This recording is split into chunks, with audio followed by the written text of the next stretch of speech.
kerinduan kami Tuhan, bahwa kami selalu ingin ada di dalam dekapan-Mu ya Tuhan.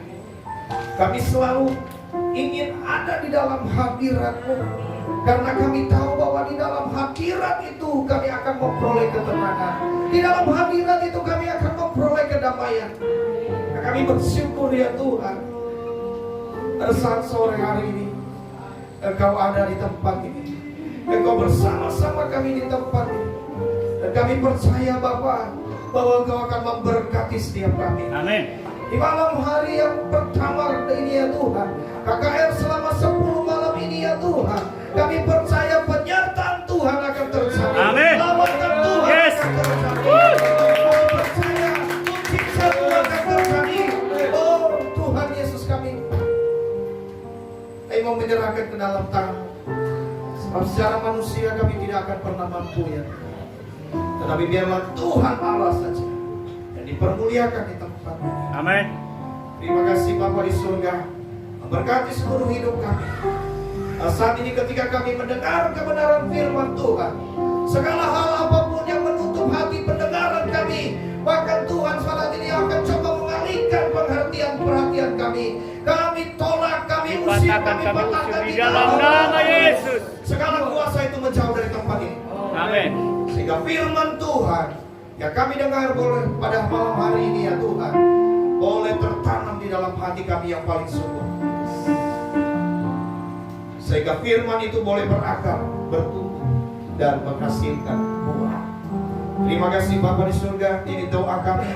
Terpujilah nama Tuhan.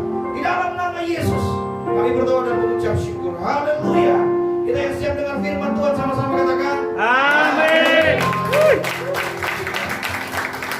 silakan duduk Bapak Ibu Saudaraku yang terkasih dalam nama Tuhan. Shalom. Shalom. Sekali lagi shalom. Shalom. Apa kabarnya? Puji Tuhan, luar biasa, kabar baik. Yes, yes, yes. Haleluya. Kabar kita sore hari ini luar biasa, amin. Amin. Ya, saudara, saya puji Tuhan sekali bahwa kita boleh hadir bersama-sama di malam KKR yang pertama ini. Saudaraku yang terkasih, ini adalah satu hal yang dimana gereja kita selalu lakukan ini setiap tahunnya. Ya, ini merupakan satu pesta rohani yang luar biasa bagi setiap kita umat yang percaya kepada Tuhan kita Yesus Kristus. Kenapa saya katakan ini adalah sebuah satu pesta rohani yang luar biasa? Karena saudaraku, pada akhirnya nanti malam yang ke-10 ya, pada waktu itu murid-murid itu berdoa, lalu mereka menerima yang namanya pencurahan Roh Kudus. Pastikan hidup saya dan saudara juga tidak terlewat selama 10 malam ini. Amin. Sehingga pada akhirnya juga kita menerima lawatan daripada Tuhan. Amin. Hidup kita dipulihkan, kita disembuhkan, kita dimenangkan, dan hidup kita memperoleh, saudaraku yang terkasih dalam nama Tuhan, kemenangan demi kemenangan Yes. akan kita raih Yes. dalam setiap kehidupan Yes. kita. Amin. Meskipun saat ini, hari-hari ini saudara yang terkasih, hari-hari ini bukanlah hari-hari yang semakin baik, hari-hari ini adalah hari-hari yang semakin sulit. Tapi saya mau sampaikan kepada kita pada saat ini, saudara, mereka yang ada di dalam Tuhan, yang bertahan di dalam Tuhan, yang tetap berdiri teguh di dalam Tuhan, akan memperoleh hasil yang terbaik. Amin. Amin. Amin. Amin. Amin. Bapak Ibu Saudaraku yang terkasih dalam nama Tuhan, ya, puji nama Tuhan. Tema KKR kita pada tahun ini luar biasa sekali, ya. Tema ini adalah satu tema yang luar biasa, yang diterima oleh dikonfirmasi oleh Tuhan secara langsung buat setiap kita melalui Bapak Gembala Senior, melalui Bapak Gembala yang di tempat ini menjadi satu perpaduan yang luar biasa, bahwa kami sepakat bahwa tema itu adalah kabar baik. Amin. Saudaraku yang terkasih dalam nama Tuhan, kenapa harus kabar baik? Karena dunia saat ini banyak yang namanya berita hoax. Betul? Banyak berita yang tidak benar, banyak berita yang menakutkan, banyak berita yang tidak mengenakan hati, ya, banyak berita yang tipu sana tipu sini. Saudaraku yang terkasih dalam nama Tuhan, oleh sebab itu dunia memerlukan yang namanya kabar baik. Amin. Tidak hanya dunia, Tetapi saya dan saudara secara pribadi, kita pun memerlukan yang namanya kabar baik. Amin. Hidup ini tidak akan pernah berjalan sesuai dengan apa yang kita inginkan. Kenapa? Mungkin kita bertanya, hidup semakin sulit Tuhan. Katanya kita berdoa, lalu kemudian kita meminta supaya hidup ini akan menjadi baik. Tetapi ternyata hidup semakin tidak baik. Keadaan semakin tidak baik. Situasi semakin tidak baik. Kita berdoa supaya pandemi lepas, supaya pandemi COVID-19 ini hilang. Ternyata sudah bermutasi lagi. Saudaraku yang terkasih dalam nama Tuhan, ini adalah satu kabar yang mungkin, wah, kalau selama ini kita berdoa pandemi COVID-19 segera hilang dari Indonesia, bagaimana dengan yang baru ini? Saudaraku, kita terus berdoa, amin, supaya Indonesia ini terbebas, ya, supaya Indonesia ini menjadi hidup sehat, amin, amin. Oleh sebab itu, siapa yang menjadi penggerak, siapa yang menjadi tiang di dalam peperangan ini adalah anak-anak Tuhan, amin. Adalah anak-anak Tuhan. Ada amin? Amin. Ya. Ketika anak-anak Tuhan berdoa, saudara, ya, berdoa untuk apa? Berdoa untuk kesejahteraan bangsa, berdoa untuk kesejahteraan tempat di mana kamu berada. Karena firman Tuhan berkata bahwa kesejahteraan kota itu adalah kesejahteraan kamu juga. Oleh sebab itu, saudara, selalu berdoa buat lingkungan saudara, buat kota di mana kita tinggal. Ya, bahkan berdoa buat bangsa Indonesia ini. Karena ketika bangsa Indonesia ini adalah keadaan baik, saudara, itu juga kita nikmati. Amin. Ketika lingkungan kita baik, semua juga akan kita nikmati. Amin. Amin. Ya, bahkan ketika ya desa kita ini ya baik, maka kita juga akan menikmati. Yang dimana kita nikmati? Sebentar lagi bukan lagi desa, ya saudaraku yang terkasih. Kalau kita selama ini terbiasa dengan desa Curug, saudaraku, nanti ya kita akan lihat perubahan terjadi, ya, kota Curug. Wow, ya, luar biasa sekali, ya. Jadi saudara persiapkan, pastikan saya dan saudara ya boleh ada pada waktu itu bersama-sama menikmati apa yang selama ini kita doakan di hadapan Tuhan. Saudaraku yang terkasih dalam nama Tuhan, sebagai orang percaya, kita percaya bahwa Injil adalah kabar baik. Kenapa kabar baik? Kabar baik ini, saudaraku yang terkasih, adalah kabar yang luar biasa sebagai mahakarya Allah, ya, di dalam kehidupan orang percaya. Mahakarya Allah yang direncanakan oleh Allah itu sendiri untuk menyelamatkan manusia. Dan kabar baik itu, saudara, tertuju kepada satu pribadi yang luar biasa. Siapa dia? Yesus. Kabar baik itu, saudaraku yang terkasih, kabar baik itu adalah Injil. Injil itu berbicara tentang Yesus Kristus, mulai dari kelahirannya. Kedua apa? Setelah dia lahir apa? Mulai dari kelahirannya, kematiannya, kebangkitannya, kenaikannya, saudaraku yang terkasih dalam nama Tuhan. Kenaikan Yesus, kemarin kita sudah peringati. Dan kedua kalinya, kedatangan Yesus yang kedua kali. Ini adalah satu kabar baik yang luar biasa. Dan ini semua dirangkum dalam satu, yaitu namanya Injil. Injil adalah kabar baik Tuhan. Dan firman Tuhan katakan, saudaraku yang terkasih dalam nama, ya, di dalam Roma 1 ayat 16, boleh kita buka sama-sama.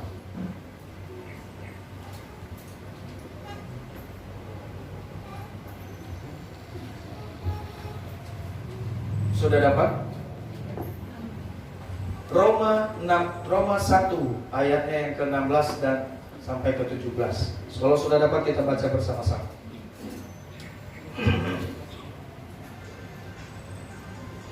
Ya. Sudah?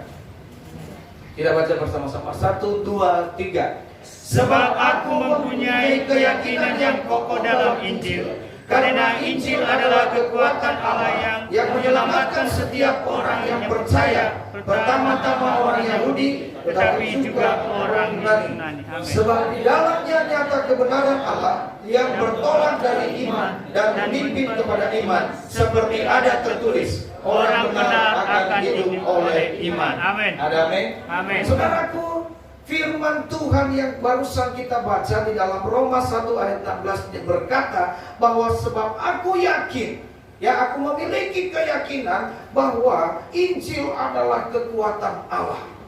Ya, kita lihat tadi saudara bahwa ingat sekali lagi kita pastikan dulu kita sama-sama punya pengertian yang sama bahwa Injil itu adalah kabar baik. Kenapa dia dikatakan kabar baik adalah Injil? Karena semua Injil ini berfokus kepada sang pribadi yang luar biasa, yaitu Yesus Kristus. Ya, inilah saya sebutkan tadi bahwa Injil ini, kabar baik ini adalah satu mahakarya Allah. Mahakarya Allah dalam penyelamatan Allah untuk umat manusia. Ada amin? Amin. Nah, sebagai orang yang percaya, saat ini dia berkata, saudaraku, sebagai orang yang percaya yang telah menerima kabar baik ini, maka hidup kita harus terus menerus Injil itu ada di dalam kehidupan kita. Nah, hari ini kita sama-sama belajar tentang kebenaran firman Tuhan, bahwa kabar baik ini mengajarkan kita dua hal dari firman yang Tuhan kita baca tadi. Yang berkata pertama bahwa hanya Injil yang dapat menyelamatkan setiap orang. Hanya Injil yang dapat menyelamatkan setiap orang. Di luar daripada itu tidak ada keselamatan. Artinya saudara, Injil ini berbicara tentang Yesus Kristus. Nah, hanya Injil yang dapat menyelamatkan hidup manusia ini. Ya, tanpa Injil manusia tidak akan selamat. Ya, tanpa Injil manusia akan binasa. Tidak peduli. Tidak peduli apakah manusia itu kuat atau lemah. Tidak peduli apakah manusia itu pintar atau bodoh. Tidak peduli manusia itu kaya atau miskin. Ya, tidak peduli manusia itu mau gemuk, mau kurus, nggak peduli. Ya, saudaraku yang terkasih, ya, disinggung di dalam firman Tuhan yang berkata tadi apa? Bahwa keselamatan ini tidak juga hanya bagi orang percaya, tapi bukan hanya untuk orang Yahudi, tapi orang Yunani juga. Saudara, ini ada satu makna yang luar biasa. Yang perlu kita tahu. Kenapa dia berkata orang Yahudi dan orang Yunani? Ya, Bapak Ibu saudaraku yang terkasih, ya, di sini disinggung adalah orang Yahudi dan orang Yunani itu adalah ya orang yang sama-sama orang yang memiliki satu perbedaan ya yang sangat jauh. Tapi ini Paulus di sini membandingkan antara Yahudi dan Yunani. Saudara, perbedaannya apa? Ya, mereka ini berbeda dari segi budaya, pola pikir, kepercayaan religius yang berbeda. Mereka semua berbeda. Ya, kalau Yunani saudara, ya bangsa Yunani atau orang-orang Yunani itu memiliki kepercayaan kepada banyak Allah. Ya, siapa saja boleh mereka jadi Allah. Ya, yang penting hebat. Ya, amin.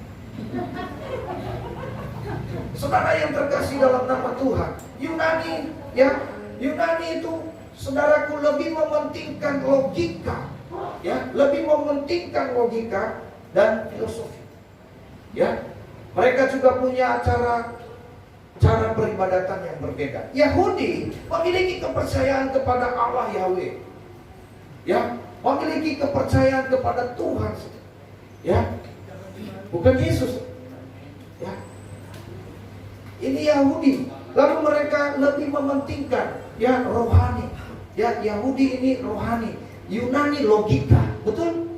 Yunani ini logika, Yahudi ini rohani. Saudaraku yang terkasih dalam nama Tuhan, dia berkata maka dari itu saudara, kita lihat di dalam orang-orang Yahudi, dari orang-orang Yahudi itu muncul yang namanya ahli-ahli agama yang luar biasa. Itulah yang disebut ahli Taurat, betul? Orang Farisi, ya, mereka ahli, sangat luar biasa sekali, pemimpin rohani yang luar biasa. Dan dari Yunani kita lihat muncul apa?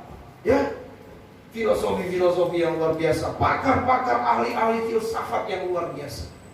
Ya, filsafat yang luar biasa. Dari kedua ini muncul satu kekuatan yang luar biasa. Tetapi Bapak Ibu saudaraku yang terkasih, firman Tuhan berkata, sehebat apapun mereka ini, ini ya hanya Injil yang dapat menyelamatkan mereka. Amin. Oleh sebab itu saudara, sama dengan kita pada saat ini, ada yang menerima firman Tuhan ini secara rohani, ada yang menerima firman Tuhan ini secara logika. Ya, ada orang mungkin berkata, bagaimana mungkin air menjadi anggur? Bagaimana mungkin 5 roti 2 ikan menjadi 5.000 dimakan dan sisa 12 bakul? Ini tidak diterima secara logika. Tapi orang rohani pasti terima ini. Jadi saudaraku yang terkasih dalam bagaimana cara ya supaya orang yang logika ini bisa menerima ini. Ini yang perlu kita pelajari nantinya 10 hari, 10 malam ke depan. Saudaraku yang terkasih dalam nama Tuhan, kita boleh saja andalkan logika, karena Yesus pun memakai logika kita untuk menerima Yesus sebagai Juru dan Selamat kita. Ya, sebab kalau tidak ada Injil, saudaraku, semua manusia akan binasa. Ya, ini adalah satu kabar baik, mereka harus menerima. Ya, kedua hal ini, baik Yunani maupun Yahudi tadi, mereka harus terima kabar baiknya. Kabar baiknya itu adalah bahwa Yesus telah mati bagi setiap kita. Amin. Ya, bagi setiap kehidupan mereka. Ya, ternyata tidak seorang pun. Kenapa saudaraku yang terkasih? Mereka ini harus menerima, sebab hanya Injil yang memiliki kekuatan yang bisa menyelamatkan mereka. Sebab dari kehidupan mereka yang luar biasa itu, meskipun maaf nih, mereka ini pintar, logika mereka hebat, agama mereka hebat, tetapi firman Tuhan mencatat di dalam Roma ini, Bapak Ibu Saudara, bahwa tidak ada satu orang pun yang mencari Tuhan. Ya, sebab kehidupan mereka yang luar biasa, ternyata tidak seorang pun yang mencari Allah, dikatakan saudara. Jadi bagaimana? Kalau kita lihat di dalam Roma 3 ayat 9, dia berkata begini, saya baca buat saudara. Jadi bagaimana? Adakah kita mempunyai kelebihan daripada orang lain? Sama sekali tidak. Sebab di atas telah kita tuduh baik orang Yahudi maupun orang Yunani, bahwa mereka semua ada di bawah kuasa dosa. Seperti ada tertulis, tidak ada yang benar, seorang pun tidak. Tidak ada seorang pun yang berakal budi. Tidak ada seorang pun yang mencari Allah. Semua orang telah menyeleweng, mereka semua tidak berguna. Tidak ada yang berbuat baik, seorang pun tidak. Wah, inilah yang disampaikan Paulus, yang disampaikan Paulus kepada mereka ini, baik mereka ini orang Yahudi maupun orang Yunani, baik mereka ini ahli agama maupun ahli filsafat. Ternyata apa yang mereka kejar, saudaraku yang terkasih dalam nama Tuhan, tidak akan dapat menyelamatkan mereka. Apa yang mereka jalani, saudaraku, ternyata tidak dapat menyelamatkan mereka. Bahwa ketika mereka sedang melakukan apa yang mereka yakini, sebenarnya mereka sedang jauh dari Tuhan. Terkadang kita seperti itu. Kita mungkin berkata, hidup ini mengalir saja, hidup ini mengalir apa adanya. Saudara, ketika hidupmu mengalir apa adanya, saudara, engkau sebenarnya sedang menjauh dari Tuhan. Hati-hati, jangan buat hidup ini mengalir begitu saja. Bingung nanti, mau mengalir kemana? Ke laut kah atau ke got? Ya.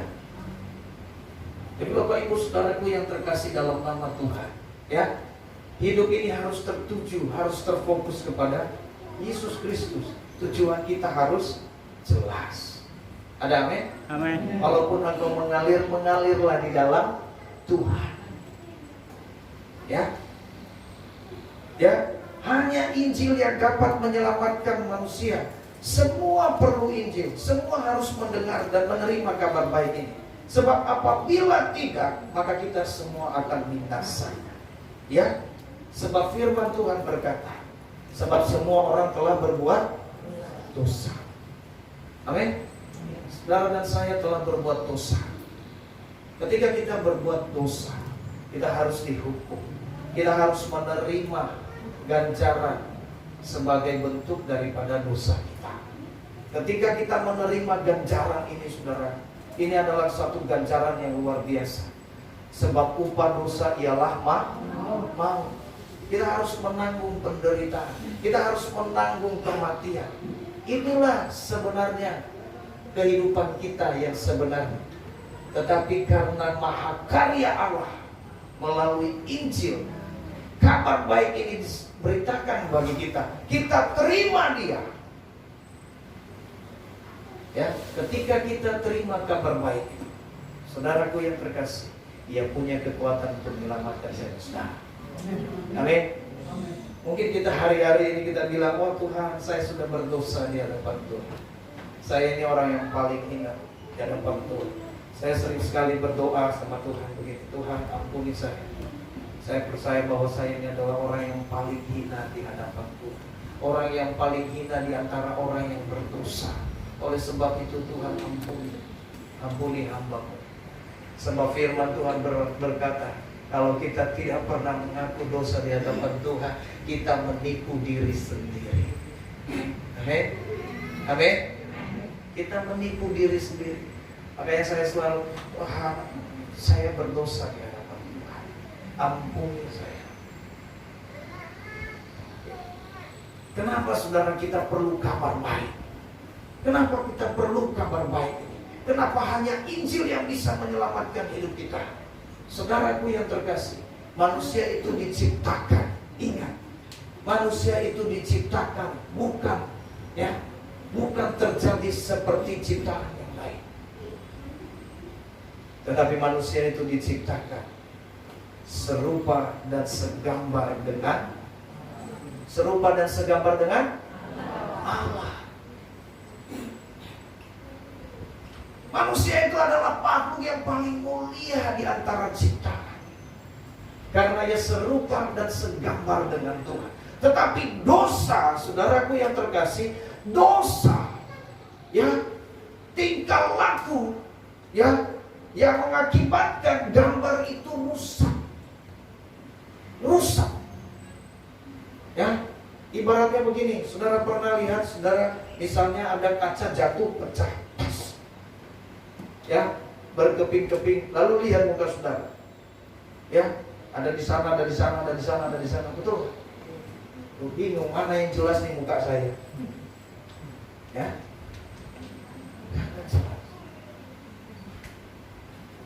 Tapi saudaraku yang terkasih dalam nama Tuhan, Maha Karya Allah melalui kabar baik,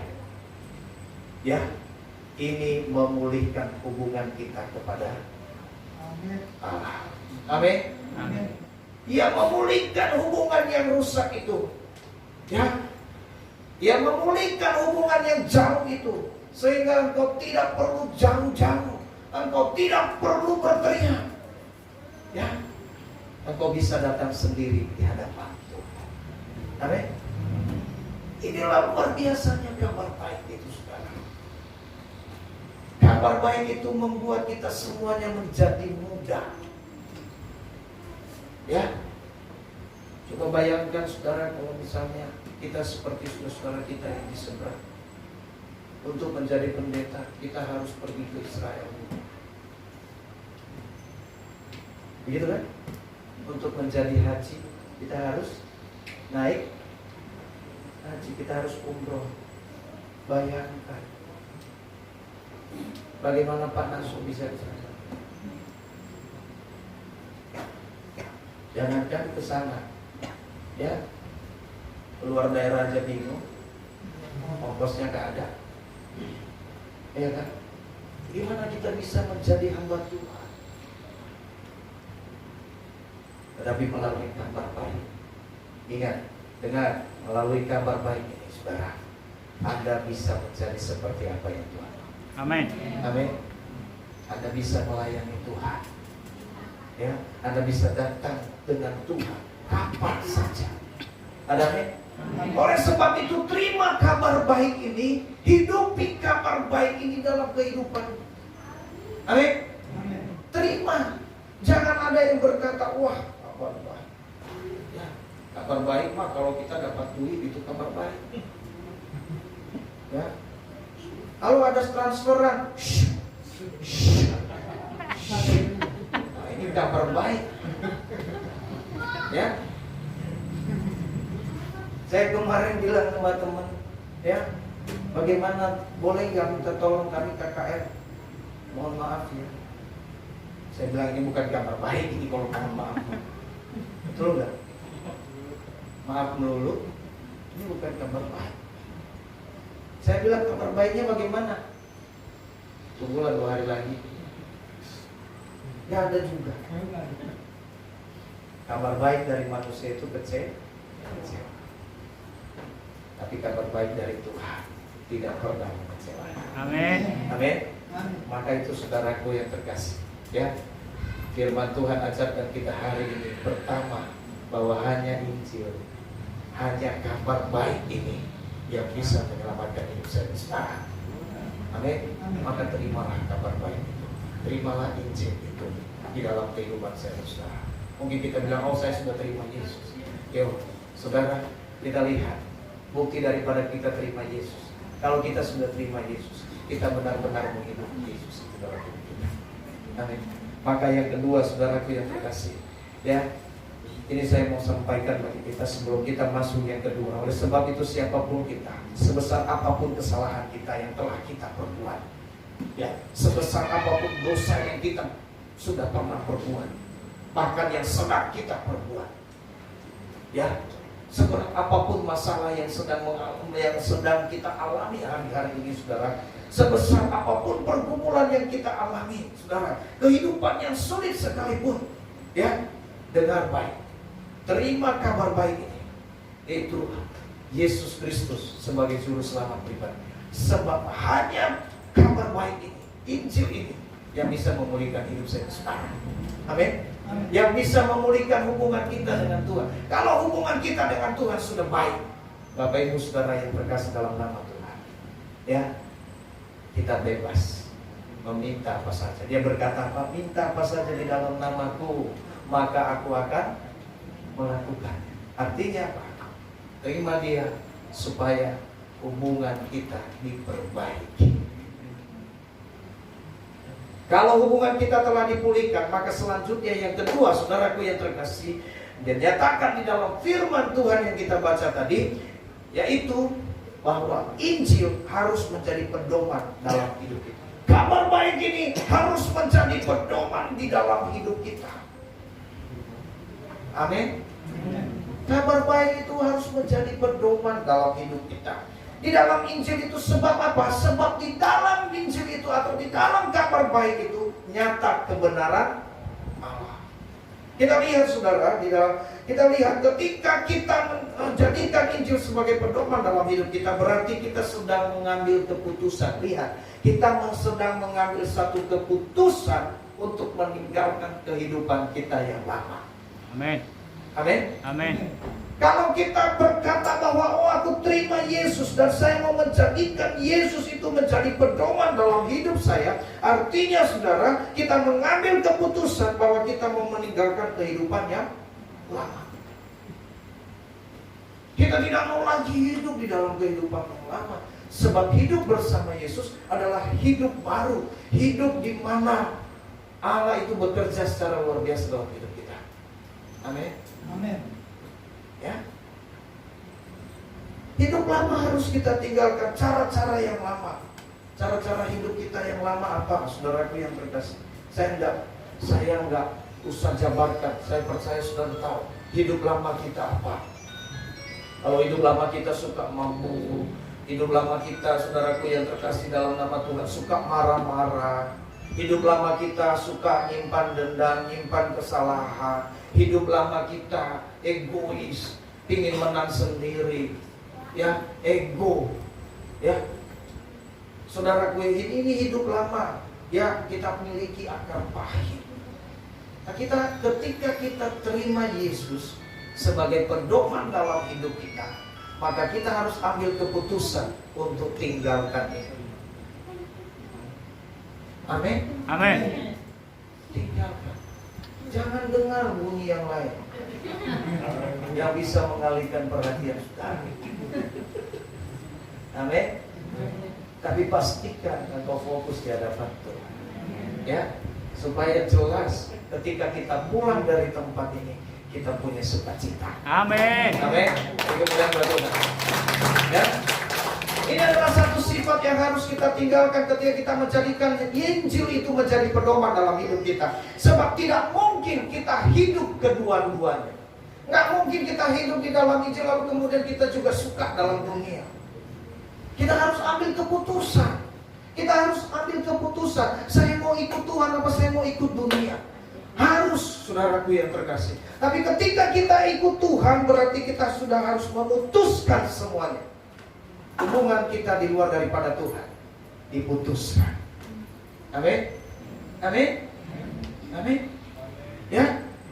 Saudara, di dalam kabar baik ini mengajarkan, kita terima mengajarkan kita tentang kebenaran. Karena kebenaran itu, dia katakan tadi bahwa di dalamnya nyata kebenaran. Kebenaran itu sendiri adalah Yesus itu sendiri. Kebenaran adalah merupakan sifat daripada Yesus itu sendiri. Ia adalah Allah yang benar, tidak salah. Ya, jangan bilang nanti Allah salah memilih saya. Allah itu nggak pernah salah pilih kita. Kitanya yang salah jalan. Amin. Amin. Pilihan Allah dalam hidup kita tidak pernah salah, saudara. Rencana Tuhan di dalam hidup kita juga tidak pernah gagal. Karena dia adalah kebenaran. Dia tahu mana yang benar, dia tahu mana yang salah. Oleh sebab itu, kita menghidupi kebenaran ini di dalam hidup kita. Kalau kita sudah hidup dalam kebenaran, saudaraku yang terkasih, artinya apa? Setiap hari kita membawa Yesus dalam hidup kita. Amin. Amin. Ini luar biasa, kabar baik buat kita. Bahwa ternyata, ya, di dalam kabar baik itu sendiri harus menjadi pedoman dalam hidup kita. Maka saudaraku, ya, di dalam Roma 10 ayat 15 itu akan terjadi. Roma 10 ayat 15b akan terjadi. Kenapa? Oh, betapa, ya, betapa berbahagianya mereka, kedatangan mereka yang membawa kabar baik. Kabar baik. Mau jadi pembawa kabar baik? Amin. Mau jadi pembawa kabar baik? Amin. Hidupi kabar baik itu. Jadilah pedoman. Jadikan kabar baik itu menjadi pedoman dalam hidup. Ya, sehingga engkau menjadi pembawa kabar baik. Dan sebagai pembawa kabar baik, ya, kedatanganmu dinanti-nantikan. Amin. Amin. Ya, kalau kita sudah menjadi pembawa kabar baik, saudaraku yang terkasih, orang senang ketika kita datang. Betul nggak? Ya, kita belum datang aja dia sudah mengharapkan. Kenapa? Oh, dia datang nanti bawa kabar baik, bawa B2. Enggak. Ya. Oh, dia datang akan bawa kabar baik. Ya. Ya, bawa rica-rica. Ya. Jadi saudaraku yang terkasih dalam nama Tuhan, ya, ini yang perlu kita pelajari hari ini. Kabar baik ini mengajarkan kita doa. Ya, pertama, bawaannya kabar baik itu yang mampu menyelamatkan manusia. Kedua, saudara, jadikan kabar baik itu menjadi pedoman dalam hidupmu. Amin. Sebab kebenaran itu, sebab di dalam kabar baik itu nyata kebenaran Allah. Kebenaran itu adalah Allah sendiri. Kebenaran itu adalah karakter Yesus sendiri. Dan ketika kita menghidupi, kita memiliki yang namanya karakter Kristus. Ketika kita punya karakter Kristus, inilah hubungan yang tadi kembali. Ketika kita punya hubungan yang baik dengan Tuhan, karakter Kristus akan hidup dalam hidup kita. Karakter Kristus akan ada dalam hidup kita. Dan firman-Nya apa? Ini janjinya, supaya kita menjadi serupa dengan gambarnya. Amin. Kita menjadi serupa dengan Tuhan. Kita menjadi serupa dengan Yesus itu dalam gambarnya. Ya, oleh sebab itu terima kabar baik ini. Kedua, jadikan pedoman di dalam hidupmu. Saudaraku yang terkasih, ya, sebab ketika kita menerima kabar baik ini, firman Tuhan berkata, yang lama sudah berlalu, sesungguhnya yang baru sudahlah. Yang lalu-lalu sudahlah. Ya, yang kemarin-kemarin sudahlah. Yang lalu-lalu sudahlah. Ya. Dosa-dosa yang kemarin sudahlah. Hal-hal yang kesalahan-kesalahan yang kemarin sudahlah. Tapi hari ini, ya, jadilah baru di dalam Tuhan. Amin. Jadilah baru di dalam Tuhan. Hiduplah sebagaimana Kristus hidup, penuh dengan pengampunan, penuh dengan kelemah lembutan, penuh dengan doa dan pujian. Haleluya. Bapak Ibu Saudaraku yang terkasih dalam nama Tuhan, ini adalah firman Tuhan yang luar biasa, ya. Dalam firman Tuhan ini boleh memberkati kita. Amin. Tetap sehat dan tetap semangat. Ya.